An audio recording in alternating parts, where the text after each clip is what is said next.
జీవితంలో ఒక్కసారైనా చేయాల్సిన యాత్ర చార్ధామ్. లతగారి ఆధ్వర్యంలో సంప్రదించండి.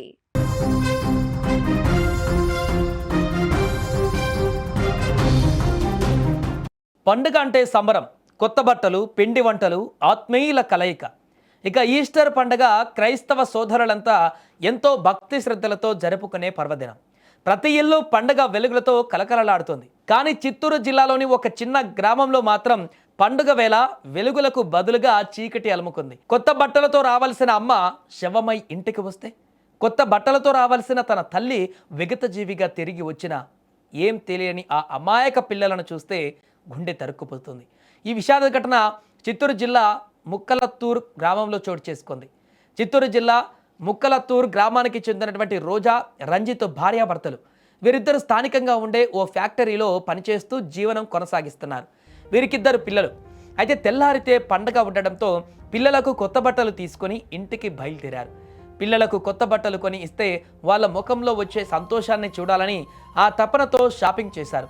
కొడుక్కి నచ్చిన షర్ట్, కూతురికి నచ్చిన గౌన్ కొని ఆ సంతోషంతో బైక్పై ఇంటికి బయలుదేరారు. కానీ తానొకటి తలిస్తే దైవం ఒకటి తలిచినట్లు జీడి నెల్లూరు నీవా నది వంతెన వద్దకు రాగానే వీరు ప్రయాణిస్తున్నటువంటి ద్విచక్ర వాహనాన్ని గుర్తు తెలియని వాహనం ఢీకొట్టింది. ఈ ప్రమాదంలో భార్య రోజా మృతి చెందగా భర్త రంజిత్కు తీవ్ర గాయాలయ్యాయి. ఇదిలా ఉంటే తల్లిదండ్రులు ఎప్పుడు వస్తారు, తమకు కొత్త బట్టలు తెస్తున్నారని ఇంటి వద్ద పిల్లలు ఆశగా ఎదురు చూస్తున్నారు. పాపం ఆ అమాయకులకు ఏం తెలుసు, తమ కోసం బట్టలు కొన్న అమ్మ ఆ బట్టలను వాళ్లకు తొడిగి మురిసిపోవలసిన అమ్మ శాశ్వతంగా కళ్ళు మూసిందని. కాసేపటికి ఇంటి ముందుకు అంబులెన్స్ వచ్చింది. అది చూసి పిల్లలు సంతోషించారు. అమ్మ వచ్చేసిందని పరిగెత్తారు. కానీ లోపల ఉన్నది బట్టల మూటలు పట్టుకున్న అమ్మ కాదు, తెల్లటి గుడ్డ కప్పినటువంటి అమ్మ శవం. ఆ సంచిలో వాళ్ళు కోరుకున్న కొత్త బట్టలు ఉన్నాయి, కానీ వాటిని పిల్లలకు తొడిగి ముస్తాబు చేసి మురిసిపోయే అమ్మ మాత్రం అనంత లోకాలకు వెళ్ళిపోయింది. వాళ్ళకి ఏం జరిగిందో అర్థం కావడం లేదు. అమ్మ ఎందుకు పడుకుంది, ఎందుకు మాట్లాడడం లేదు అని అడుగుతున్న ఆ చిన్నారుల ప్రశ్నలకు ఎవరి దగ్గర సమాధానం లేదు. ఆ చిన్నారుల అమాయకపు చూపులు చూసిన గ్రామస్తులకు సైతం కన్నీరు ఆగడం లేదు. పండగ పూట ఆ ఇంట్లో దీపం ఆరిపోయింది. ఆ పిల్లల కళ్ళల్లో వెలుగులకు బదులు కన్నీటి సంద్రం మిగిలింది.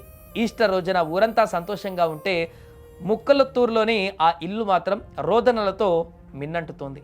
గాయపడిన భర్త, అనాథలైన పిల్లలు, వారి భవిష్యత్తు ఇప్పుడు ప్రశ్నార్థకరంగా మారింది. ఈ ఘటన వింటుంటే మన గుండె కూడా తరుక్కుపోవడం లేదు.